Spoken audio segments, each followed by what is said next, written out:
Hey, welcome to our music episode number 239. Just a reminder, we're going to be talking about episode 2 of the Book of Boba, not episode 3 that dropped today. So please, no spoilers in the comments. So I put a word in the comments about that already. Yes, Boba Fett! Boba Fett, where? Yeah.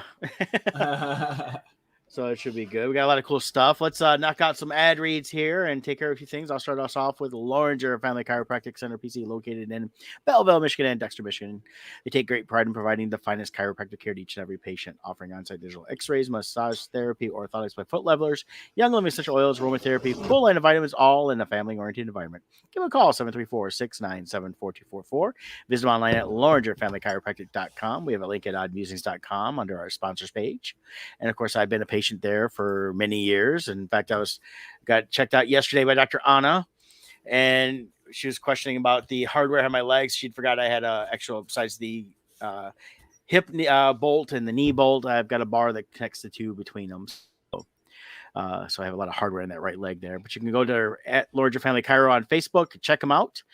Give them a call right from there, 734-697-4244. And of course, you can check out all the cool stuff. And of course, they wish everybody a happy new year from their family to yours. Happy New Year. And then we also have Team Titans Real Estate. Why? Because you matter. That's right. Even though we utilize the latest in tools and technology to maximize your home buying and selling experience, we never forget at the core, it's always a people business, which is why we put our relationship with you front and foremost. Everybody has different goals and needs. And you know, if you take a cookie cutter approach, you're going to get cookie cutter results. So nothing against cookies, though. We like cookies, just not for when it comes to our financial decisions. So today I want to talk really quick about using a realtor to help you, especially when you're on the buy side. So many times we'll hear, even from people we know. The other day, I got a call from a friend, and I'm not mad, but as a realtor, this is when your heart rips out. You get a call from a friend saying, hey, I want your advice on this house I just made an offer on. Like, wait, what? Oh, yeah, I called the agent on the sign and put in an offer. It's like, whoa, why didn't you call me, first of all? So, if you know a realtor, use them. We look out for your best interests. I mean, seriously. But for all of you people out there who want to just call the agent on the sign, there's a misconception out there, and I hear it all the time. They work harder for you because they're making both sides of the commission. That's not true. First of all, they don't work harder for you. They're working for the seller. They don't care about you as the buyer. In fact, legally speaking, they have zero obligation to you and 100% obligation to the seller. They have no interest in making sure you're getting the best possible deal, that you found the best possible house to meet your needs. They have no interest in making sure you know about other houses for sale in the area. So when you have real estate in Michigan, we have the seller side and buy side, and you can hire an agent to represent you on either side. When you list the house, you are representing the seller. But if you have no contract with the agent, that agent by default is working for the seller. So get yourself an exclusive buyer agent to represent you. You will get so much farther. With Jill and I, we don't just try to get you into any old house. We do our analysis. We let you know what the current market analysis says. Is it a good deal or not that you're getting? Just so you're equipped with the full knowledge of what kind of offer you want to make going into it. You'll also know what competition is in the area. Maybe there's another house that you would like better. But if you're calling that listing agent, they're going to do everything they can to keep you on that one house. And so keep that in mind. If you're looking to buy a house, you want representation. If you were going to go into court, you wouldn't want to use the other guy's lawyer to represent you. You want to make sure that you got full representation covering your needs. So give us a call. 586-232-5144 is our Teen Titans hotline. And we're here for you. Take care. The first thing I thought of when you mentioned that was, he called the realtor to make an offer because he wanted to avoid paying any realtor fees. And which is funny because traditionally, the seller will cover the fees for the buyer. Mm-hmm. So through our market share, through our sharing through the MLS. So typically it costs you nothing anyways. Now it might cost you if you want to go through a for sale by owner or somebody who's not cooperating, but even a lot of for sale by owners will pay our fee for us. A lot of times we can get that negotiated if we bring the buyer to them. Mm-hmm. So why not have free representation? You know? Yeah. It always cracks me up because I mean, it's people going like, I'll just like I'm going to go buy a computer. No, mm-hmm. This is a little bit different. It's it's like even with cars. People that I hear people saying, "Oh, I went and just bought this car from this guy on the side of the road," and sometimes it's fine. A lot of times there's problems, and then I hear over the years, a bunch of times people say, "Oh yeah," and I went to get a plate and found out, oh, it was stolen. Yeah. I mean, there's so many different things in everything we make major purchases. You have to be careful on, and definitely a home being the most major of a purchase you can make. So.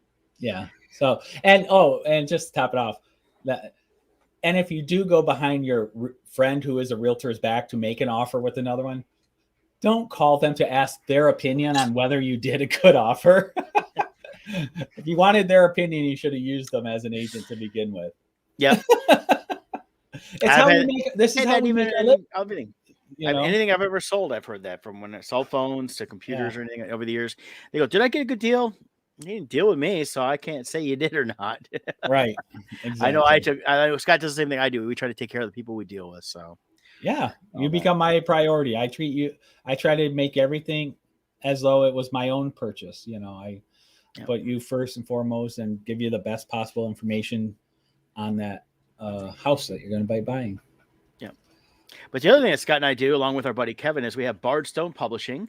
We haven't updated for our schedule yet. We'll be doing that pretty soon for the 2022 schedule as those dates are coming into play now. But we've been running Kickstarters the last 2 years, and this is about our most recent one. But we do have an upcoming Kickstarter. We'll be updating too for some new pins. We'll talk about that here in a minute. But Scott's got an update on Crimson Shadows 3, our last Kickstarter. Let me share I'm going to share the update I did on the Kickstarter for Crimson Shadows. So we've got a lot of exciting news here. We got Kevin chiming in right there. Hello, Kevin. He's a vital part. I miss him though. We barely get to talk to him anymore. He's got one of those job things that are getting in the way. Well, I did get to see him and the family twice in the last couple of weeks, albeit very briefly, because they showed up here for me to take him to the airport. Then they showed up from the airport for me to drop him off at their car here. So, but I did get to see them. They seem to be doing pretty well. They had their little Christmas vacation. So, yeah. Here, I'm going to also post in here the enamel pins. Okay, I just put the link in there. So what we have is some updates from Bardstone. Brett and I did our final edit yesterday and got through everything. So Crimson Shadows 3 is officially complete. Brett uploaded the files to me this morning. I'm doing the final touches to send them over to Ready Comics for printing. So we are well on track. We should have these. Usually it's a couple weeks, 2-3 weeks turnaround, because I also get artist proofs done ahead of time to make sure the quality is there and everything is at the right settings. So it'll take a couple weeks, but by mid-February, we should have everything in hand, and we will be getting everything out in time before the end of February. So we are still on track. So that's exciting. Awesome. And then Kevin's Kickstarter, I just posted the link. He's going to be launching hard enamel pins for his post series. They look amazing. Right, you got some in hand there. Here, I'm going to make you full screen here. Okay. There you go. Yep, and they're pins. You can see the backing. So this was a demo pack put together, so I could have that just to show off. Yep. And that, but you can definitely buy 1, 2, 4, or all 5 of the pins available through the Kickstarter. And if you buy them as a set, show the back again. They're limited to 25 as complete sets on this special packaging. Yeah. So unless Kevin chooses to change that, but I think at this time he's looking at 25. So I believe it's 25. And that, but definitely you can get the other. I believe that Nevermore may be exclusive to this set. I'm not positive. It may be that all 5 are available. Kevin will have that available on his on the Kickstarter once we get that launched. Yeah, but these are awesome. They're really nice. They're good quality. I mean, they're like a Disney pin quality. Yeah, which is saying something. Yes, Disney had. If you don't follow pins, Disney is like the king of pins. They've got it all. So yeah, and actually he's got 6 showing there. So he's got the purple head Poe there as well, which was not on this set here. Right. So, and then so if you go to the link that I posted in the comment, it'll take you to the pre-launch page in Kickstarter. If you hit, there's a notify me button that you'll get an email once it launches. So that's coming up soon.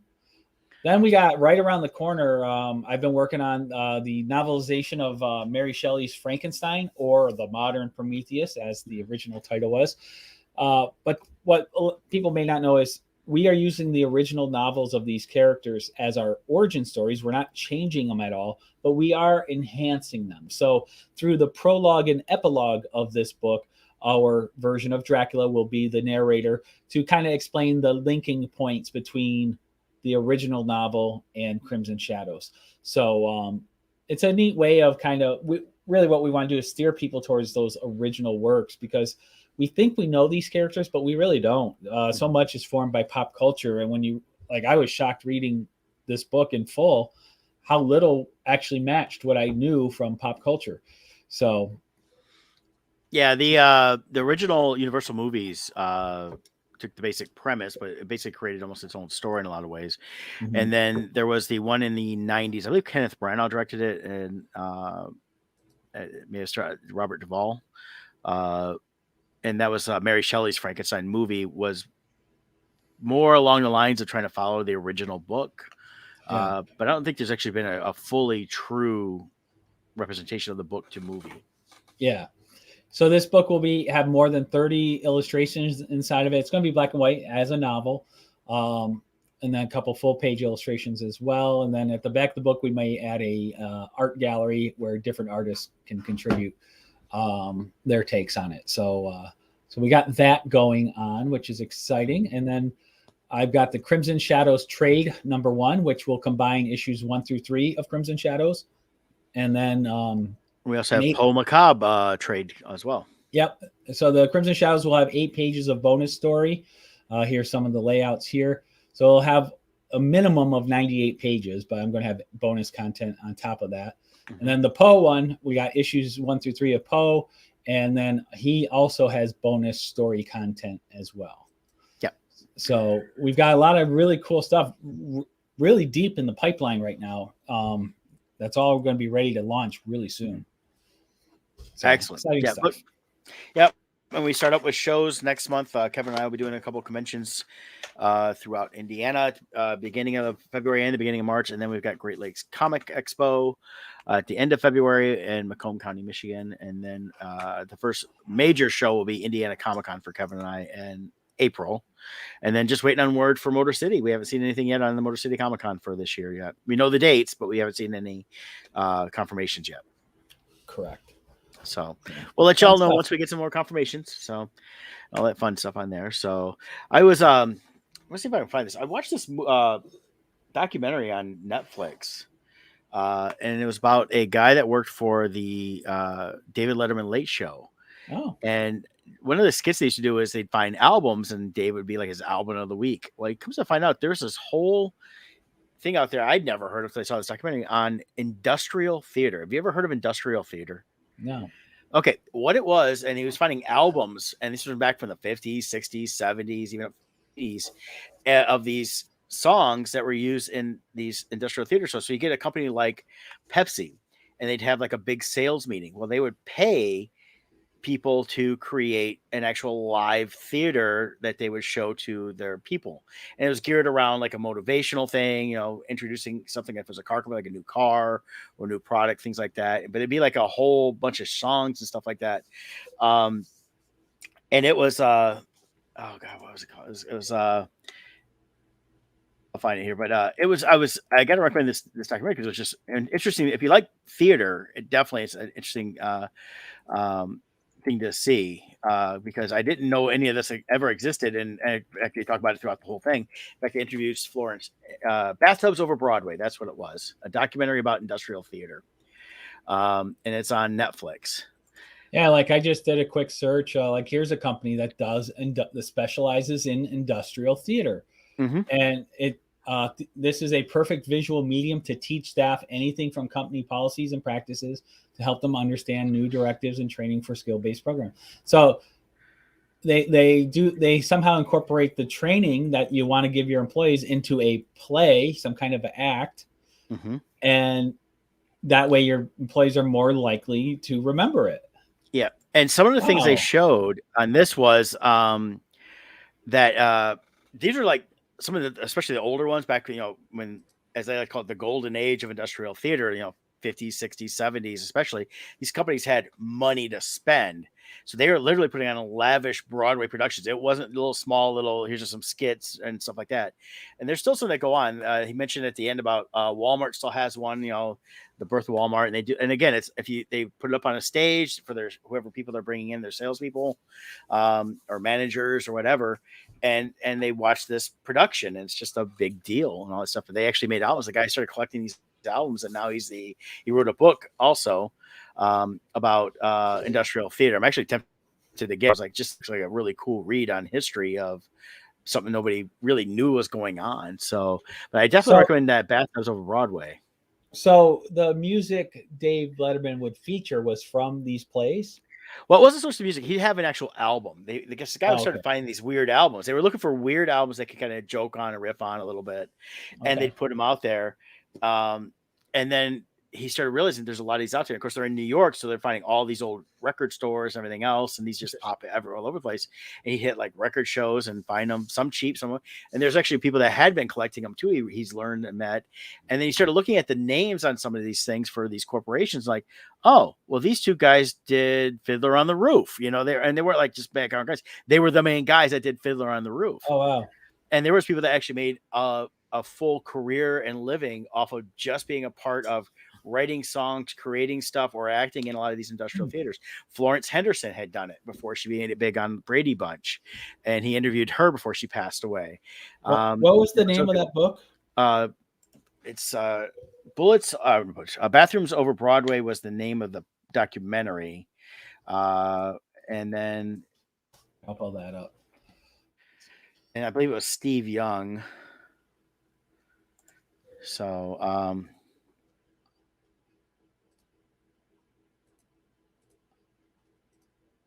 and I'm trying to remember the name of the book. I was watching it while Bathtubs Over Broadway is the video. You can rent it on Prime, but it's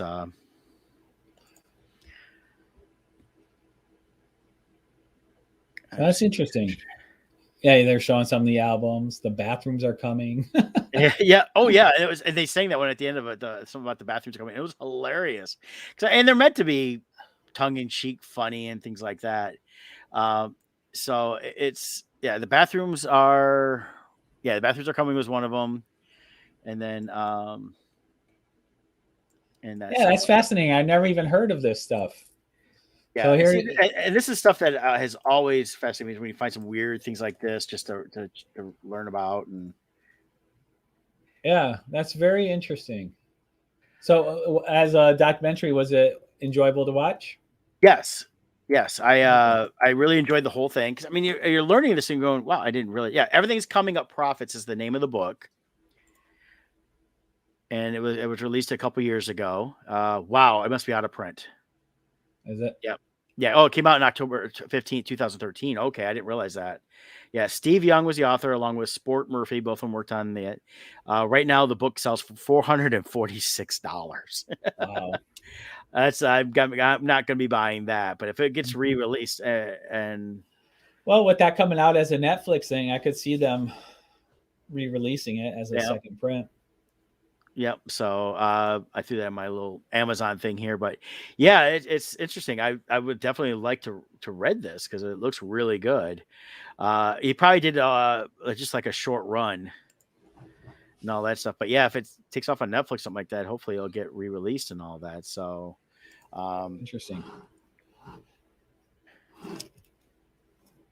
But yeah, it was interesting, because I mean, again, all these major companies over the years used industrial theater for all their stuff. So, definitely, worth checking out. So yeah, that sounds very interesting.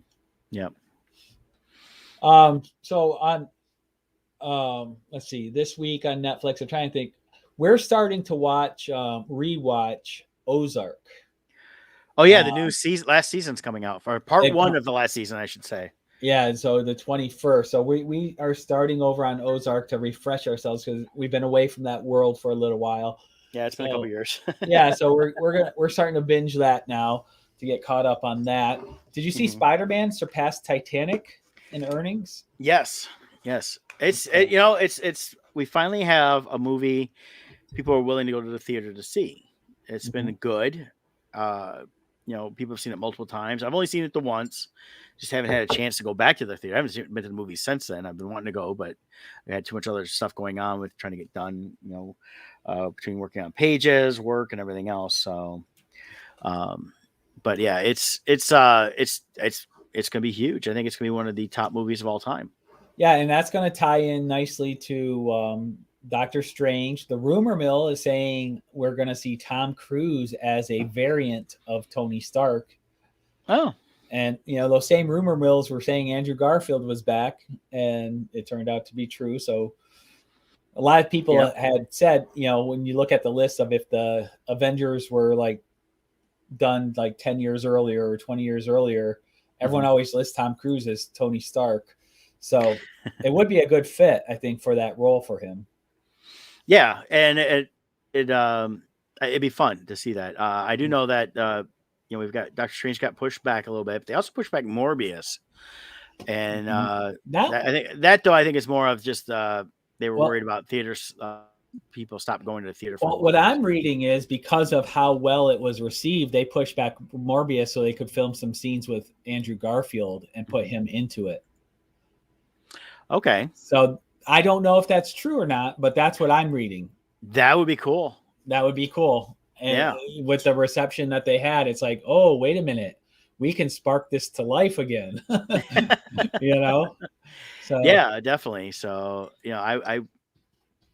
that's cool. I would definitely want to see that. And that's what I'm hoping for is if they're pushing some of these movies back, not just because they want to make sure people will go see it and they can make more money at the theater, but that if they're going to do something worthwhile. Of course, this Spider-Man movie did change everything they wanted to do. Now people are like, we want to see a Spider-Man 4 with Tobey. We want to see the rest of the Amazing Spider-Mans with Andrew Garfield. And I think that there is room to see all those as long as they do them well. So we'll see. I also want to show you this. I came across regarding Marvel. It's kind of fascinating. Marvel is so good at putting these like little throwaway little Easter eggs out there that seem meaningless, and then down the road they have meaning when other things come out. In AntMan and Wasp, when they are rescuing Janet Van Dyne from the quantum realm, and they're escaping, and there's a scene in the background of this city in the quantum realm in this bubble.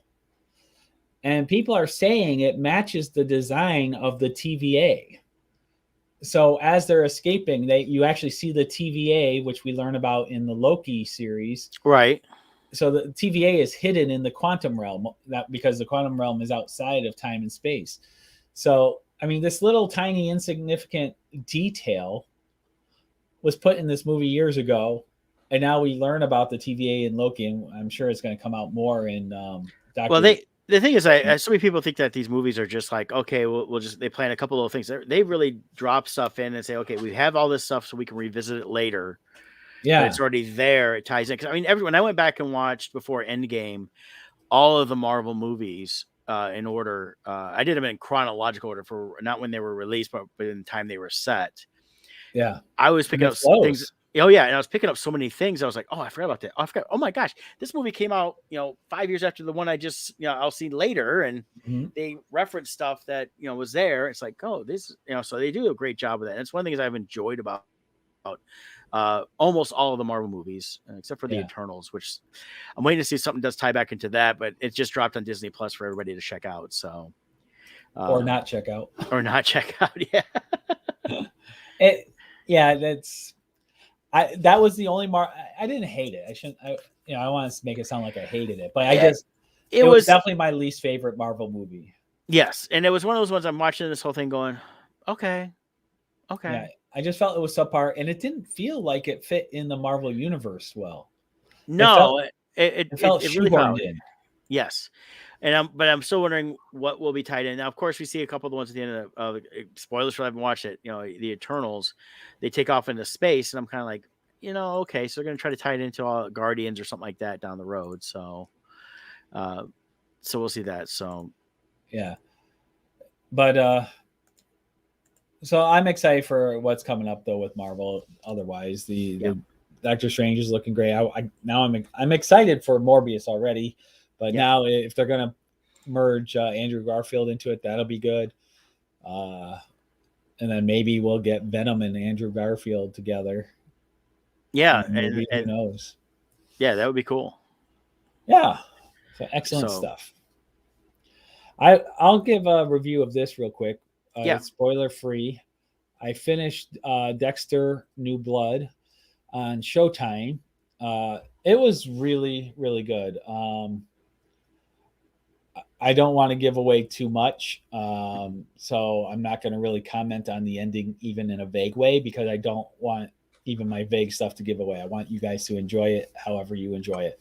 But as a longtime fan of Dexter, I felt like this season was needed and they did justice to the character. A lot of fans felt like let down from the finale of the original series.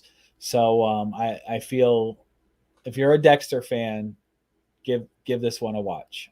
You'll be very happy you did. And if you've got Showtime, every episode is streaming now, so you can binge it. Yeah, you don't have to wait weekly. It was weekly episodes every Sunday. Now you can just binge it. So, and it's a good watch. So the rough premise is it's 10 years later from the old series. As if you watch the series, Dexter faked his death and went on the run to go into hiding and escape from the world. It's 10 years later, and he's living a alternate life, a different identity, when his son Harrison from his past finds him, tracks him down and finds him. And we see, the struggles of being a serial killer, but wanting a family life.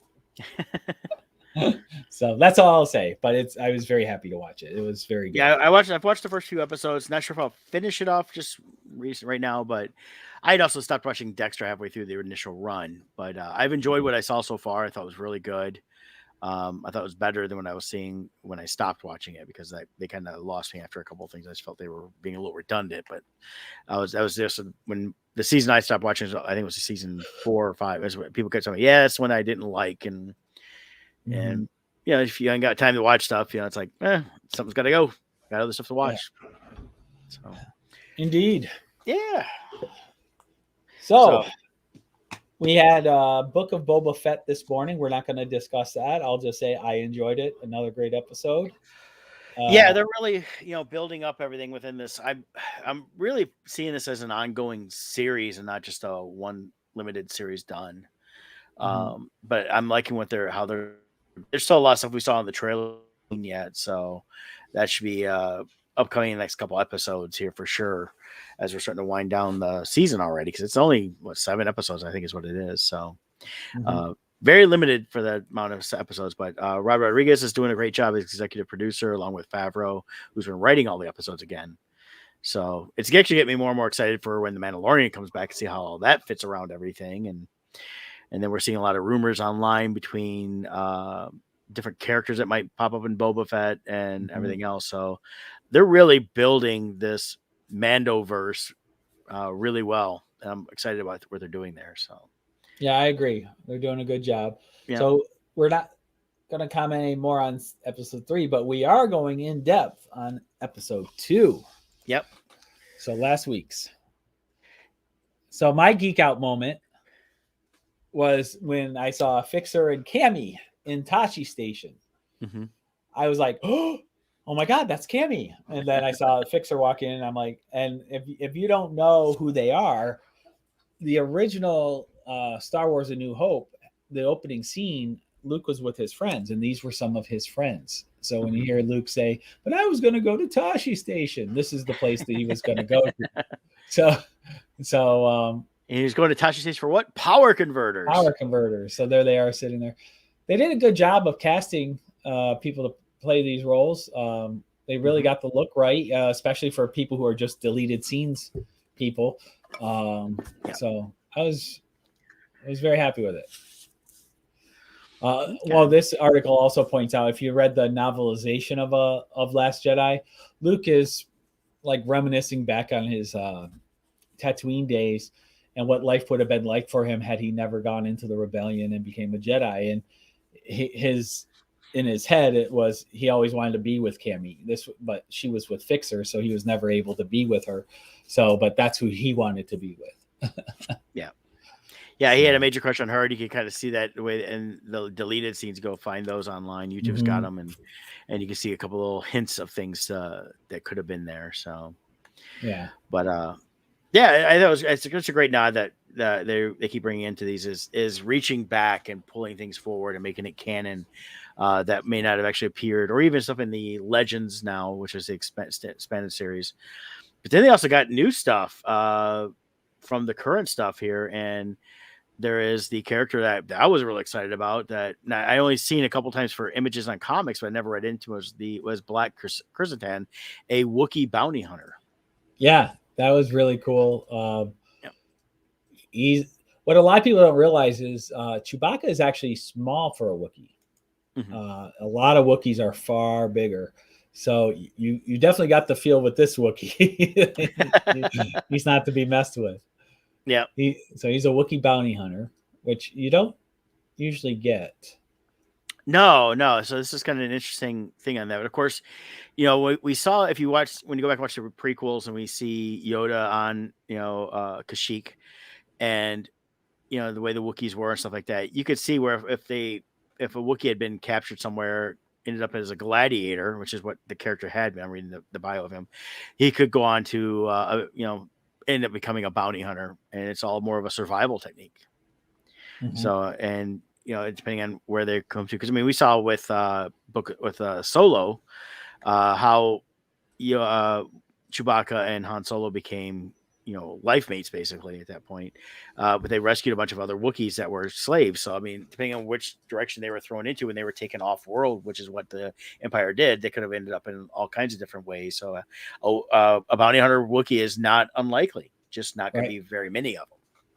Yeah. So, but they also get into this is what I really enjoyed about it, though. You had a very deep look at Tusken Raider culture, which I thought was very interesting. And then the training sequence for the speeder bike was fun. Yeah, I like the whole thing with that. And we're seeing a different Tusken Raiders we've seen. Now I'm seeing, after last week's episode, a bunch of memes pop up with Obi-Wan Kenobi apologizing for calling them sand people, that he didn't know that it was a harmful term. But they've always been referenced as Tusken Raiders in so many different Star Wars things since way back. But yeah, he referred to them as sand people, and that's kind of how they were kind of known. So, but yeah, I thought it was really cool that we got to see their culture. They basically made Boba Fett one of their own. They taught him how to fight with their equipment, and then they drugged him and sent him out into the sand dunes to find some wood to create his own stick. Yeah, we got to see how a gaffy stick is made and all that. And then we also see Tamora Morrison incorporating some of his New Zealand heritage into the whole sequence, like doing how do they call it, the Haka dance, or I forget how they call it. But he took elements of that and put it into their ritual. And some of the stuff he helped incorporate even in Mandalorian when they introduced the character was some of that cultural stuff, because we see him doing that along with what's his name, Aquaman, and even The Rock. They all have that Samoan background or different ones within that culture. So I was going to share here here's the Wookiee bounty hunter.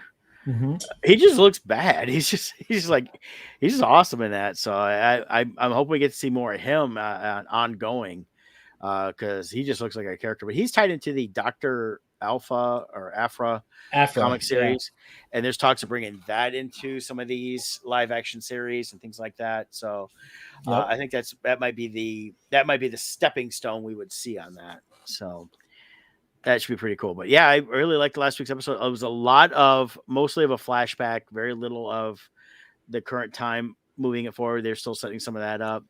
But I like that they spent a lot of time. And this really is the first two episodes together have really shown how Boba Fett's transitioned from being just a bounty hunter to something else. And so now he's wanting to be more than just a bounty hunter. And he's learned some different fighting techniques and things like that, as well as we saw in was it Rebels and even Clone Wars where as he started becoming a teacher, trying to be in a crime syndicate then before he became a full-fledged bounty hunter. But I think he also showed him with the Tuskens kind of wanting that sense of family. Yeah, definitely. And that's what I think we'll see with the crime syndicate too, is it's always been a sense of family. So we also got these huts. They're called the Twins. Yep. And so they are CGI huts. I still think nothing beats the original Jabba in Return of the Jedi, which was a giant puppet controlled by like 4 people, if I remember right. Now, I think the hard part with this one here is they could probably do it, but it'd definitely be very heavy because they have a litter that carries them around. So yeah, I do think though, like here you see it on the screen, I think it would take more people than this. It goes like about 8 people back, but I just feel like this would need a lot more people to carry. They gotta be heavy. Yeah, because they look like they're a couple tons each. Yeah. Well, and that's just the small one, the sister. Yeah, right there. Yeah. It's interesting how they sit. They're like all wrapped on each other. Yeah. But, well, this is also a neat thing introduced too, is they're showing that, yeah, the huts wasn't just Jabba the Hutt. There is other huts out there. We saw that in the prequels when Jabba and his mate were together during the pod racing. But it's definitely, other huts out there. And they've been alluded to through a lot of the expanded universe over the years and Legend series and even some of the current comic stuff that there is other huts. Yeah. And if you watch the Clone Wars series, you would see that too. They had different huts in there. But if you didn't watch those, this is probably your first exposure to other huts. Yeah. Because, the original Clone Wars was the first 3 episodes that became a movie, was them rescuing, was it Jabba's son, I think it was, or something like that? I think it was Jabba's son, but I can't remember for sure. So, which maybe that was, now that you bring that up though, age-wise, would that mean one of these twins is that rescued hut? Possibly, but they because that was Clone Wars, right? Yeah, I thought they referred to him as a cousin, though. So was it cousin? Okay. Yeah.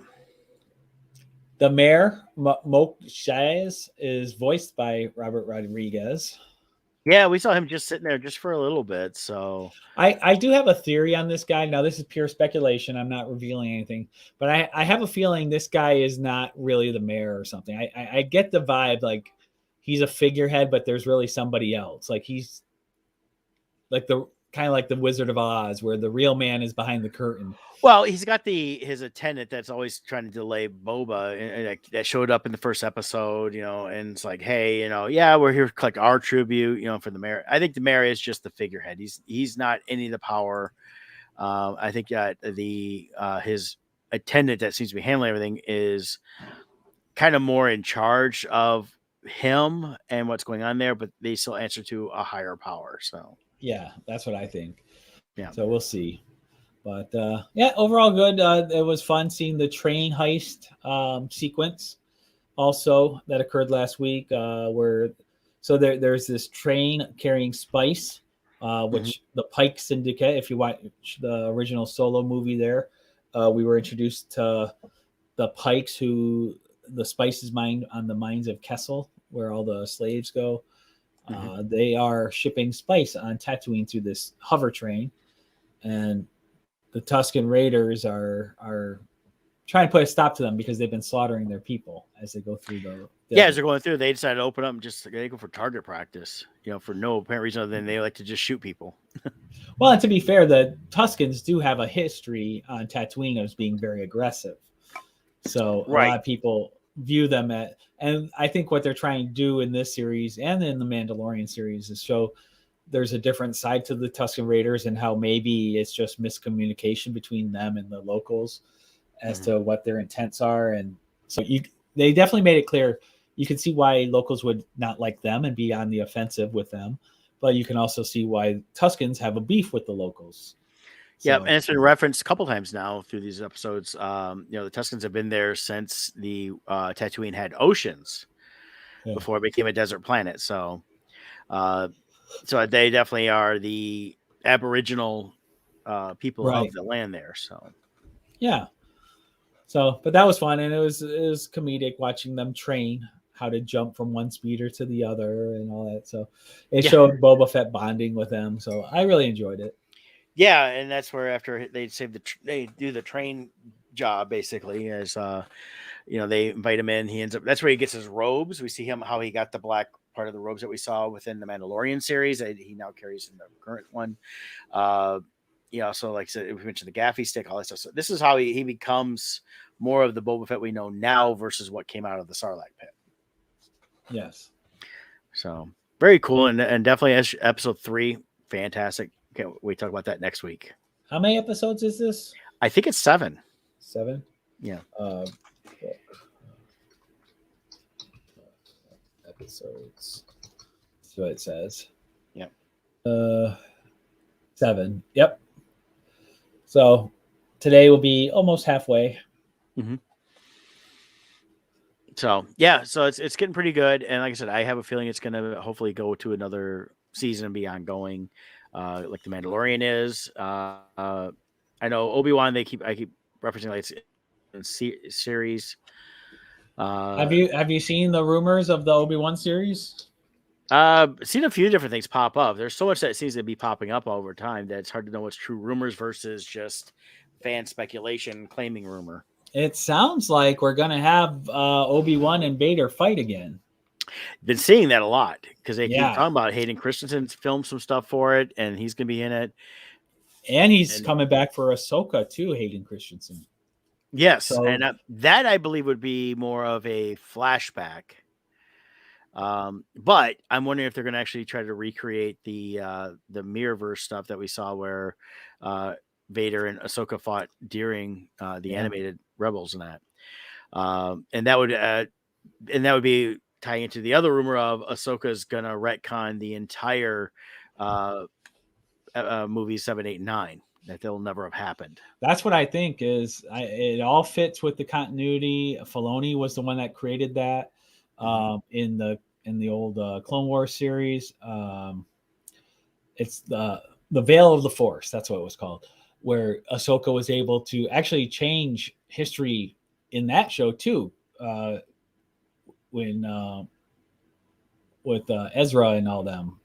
So it'll be interesting to see. And we know for sure from at least from some of the release they said that we're going to see at Grand Admiral Thrawn and Ezra in the Ahsoka series because they're going to be wrapping up what left off from Rebels at the end of that. So if you've not seen Rebels as a series, I recommend you watch it. First of all, it was a good series.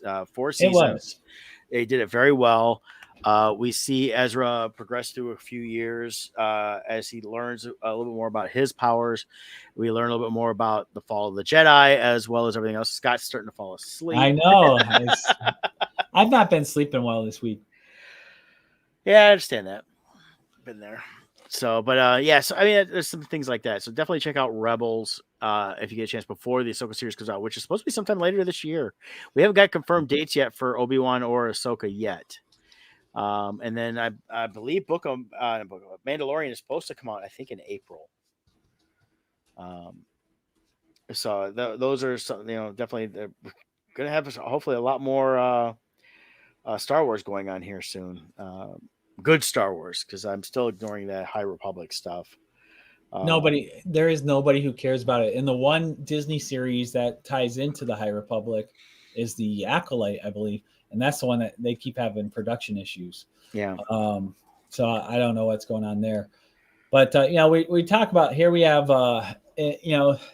Hollywood and everything goes through themes. And now we're in the multiverse time of things. Marvel's doing all the multiverse stuff. DC has done it before, but now it's moving to the movies. We have Star Wars potentially through the Ahsoka series, changing things through the Veil of the Force. But have you been following the Flash movie rumors? I've seen some stuff, but the DC stuff, they overhype everything that's going to be in it long before the movie comes out. That I really just don't care. Yeah. Based on what I'm reading, it sounds like what he does in here kills the DCEU and creates a whole new timeline and sets the stage for all different actors playing Batman, Superman, and everything else. So we'll see if that's true or not, but we do get multiple versions of Flash in here. And they've been working on this movie for what, 4 years? Yeah, feels like 84 years. Yeah, and they need to kill off everything they've done before and just start off new because they didn't do it right. They just say, hey, we're gonna jump here, we're gonna do that, we're gonna do this, and who's Tomorrow Morris playing? Yeah, well, he played Aquaman's dad in. Oh, that's right. Yeah.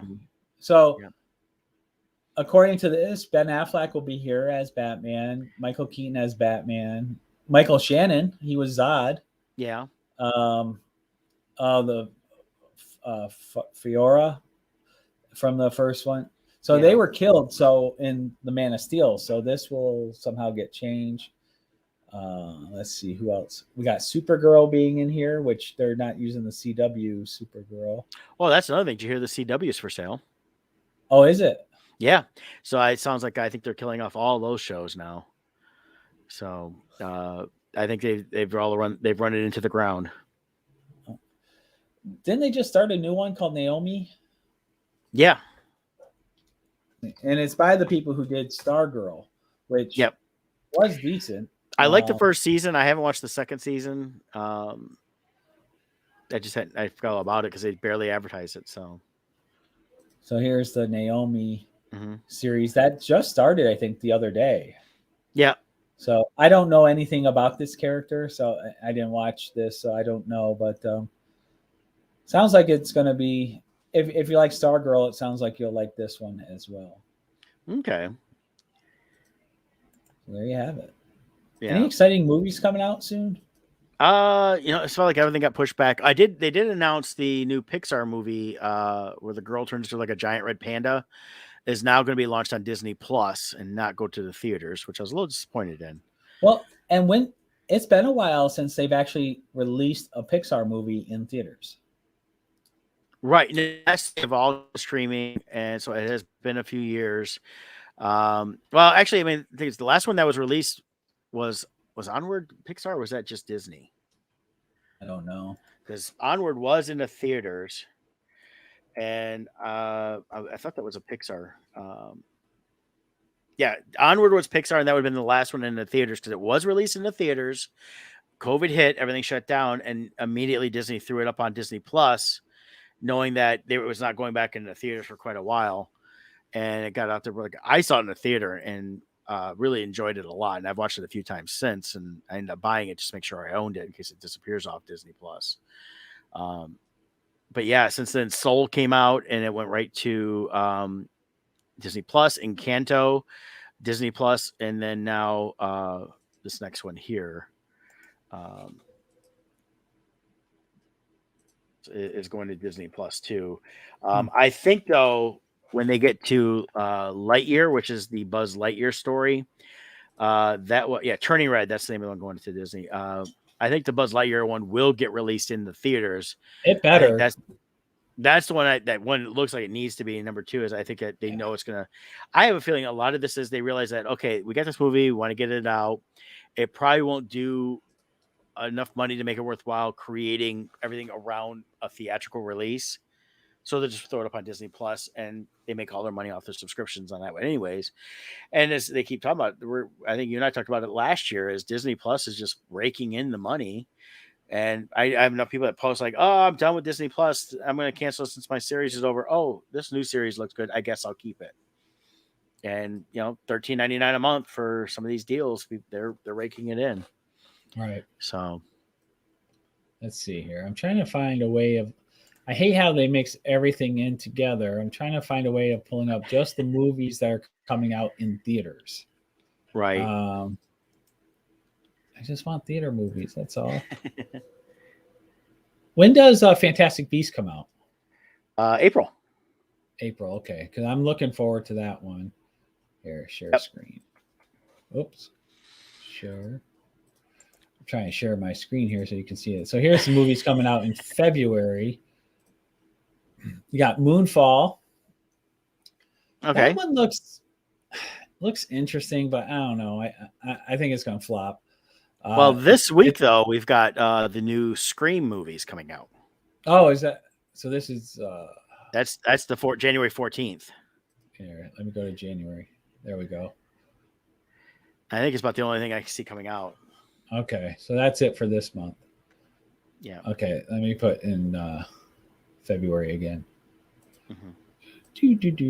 So you got Moonfall coming out, which like the moon is really hollow and it's like a giant station or something, and it's gonna come down and attack the Earth or something. I don't know. It's really confusing. It's just another catastrophe movie, basically. Let's see, Jackass Forever. I never got into those movies. Yeah, I don't care for the Jackass movies. The closest I got to that was I did like the one he did where Johnny Knoxville made himself look like a grandpa. And they did it kind of Jackass style with him, like people not realizing hidden cameras and stuff like that, and then pulling pranks on the people to make the movie. Other than that, I really didn't care for the Jackass stunt stuff. Yeah, Blacklight, another Liam Neeson movie. Ever since he did Taken, every movie he does is trying to copy Taken. Yep. Taken was awesome, but it's getting old. He's a great actor. He needs to start getting into other roles again. Right? Yeah. Like this is all he does now. Well, it's because they came to him and go, you have a certain set of skills and we have a check for you. He goes, yes. I know, but then he goes out against gun owners. You're making movies about guns and then you insult your potential audience. Yeah. Nobody wants to see you anymore. Yeah. Just stick to playing Qui-Gon. Supposedly he'll be in the Kenobi series, so that'll be good. And we got Death on the Nile coming, which is a sequel to the Murder on the Orient Express. Yes. With Hercule Poirot, but done by Kenneth Branagh. Yep. That was a fun movie, so I look forward to this one. Yeah, I really enjoyed the way they did the Murder on the Orient Express. And these aren't any new. These are all technically remakes, but they're all based on the actual novels, and not just trying to remake the movies that came out before. So, but this was originally done through Fox, but Disney now owns it. So, looks like a good cast. Got Annette Bening, Russell Brand, Letitia Wright, Armie Hammer, Sophie Okinato, and Jennifer Saunders. So there, I think with a few of those people, there should be a little bit more comedic aspect to some things. Right. So hopefully I just don't go ridiculous with it. So February 18th is the Uncharted movie with Tom Holland and Mark Wahlberg. Based on the video game series. This looks like this looks fun. They released, I haven't watched it, but they did release the sequence they've shown in the trailer where the car is being, and all the stuff being thrown out of the plane. Yeah. So they're really trying to get people to go and see this in the theater. Cause I definitely want to see this one in the theater. So yeah, it's going to be a good theater movie. Mm-hmm.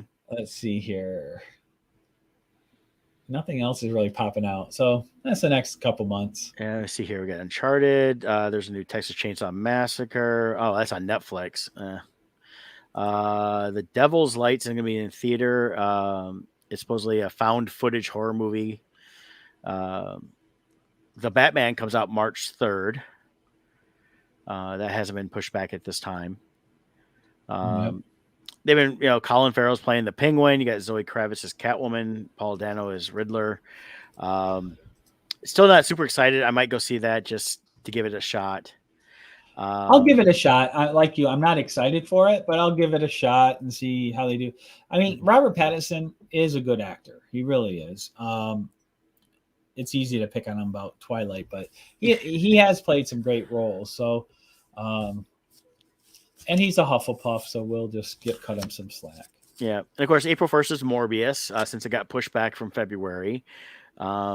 It's funny. They mentioned, I've seen people post, it was like April 1st. Is that an April Fool's joke? No, it's the Friday. Cause the following week on the 8th is Sonic the Hedgehog 2, which they bring in Tails. And then I saw Knuckles in the trailer. So that actually looks like it might be kind of fun. And then Jim Carrey's returning as Dr. Robotnik. Don't know what this ambulance is, but it says it's a smaller scale Michael Bay movie with Jake Gyllenhaal. So interesting. The Lost City. Daniel Radcliffe's in that.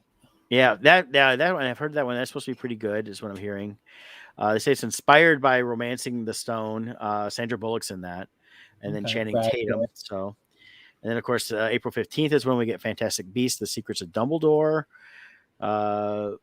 There's an anime movie called The Bad Guys. Not heard any. Oh, it's DreamWorks. Hadn't heard anything about that. The Northman comes out April 22nd.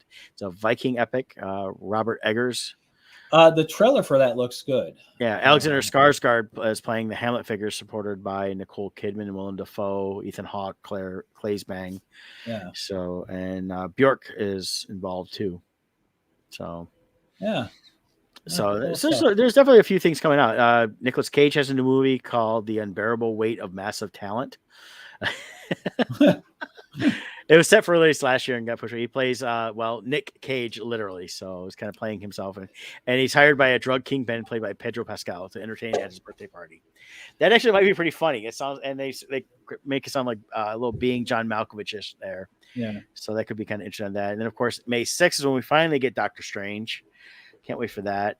There's an animated DC League of Super Pets coming out. May 27th, we might finally get to see Top Gun Maverick. Well, yeah, that's been out. That's been ready to release for like a year and a half, I think. Oh God, it was 2019 when we were at San Diego. They had the guy that looked like Tom Cruise walk through the entire floor. I saw him. He was dressed up like Tom Cruise from the original Top Gun. Had the smile, was doing the laugh, pointing at everybody. And there was a girl carrying a microphone like she was interviewing him. It wasn't him, you could obviously tell, but he was a really good knockoff version of it. So I guess Bob's Burgers is getting a movie in May. Don't care because I don't watch that. June 10th, we've got the Jurassic World. Well, hopefully June 17th is what I'm really excited about. Lightyear. I think it's one of the most movies I'm really the most excited about this year. Yeah.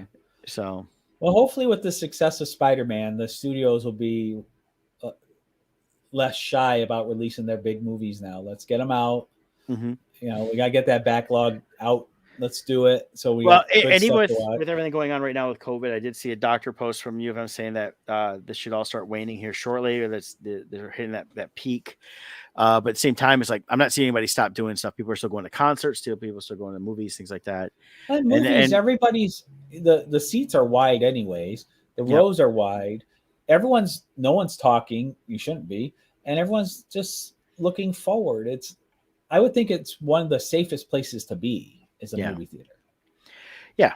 And so a lot of interesting stuff coming out. So over the next several months. So look forward to all that. So me too.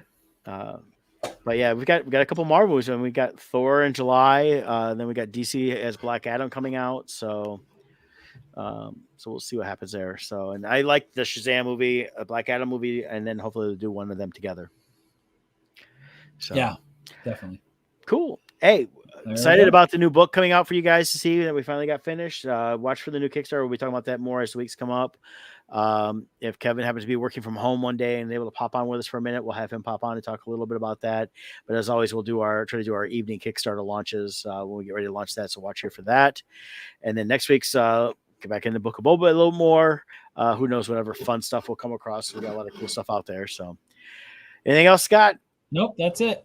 All right, guys, have a good one here. We will see you all soon.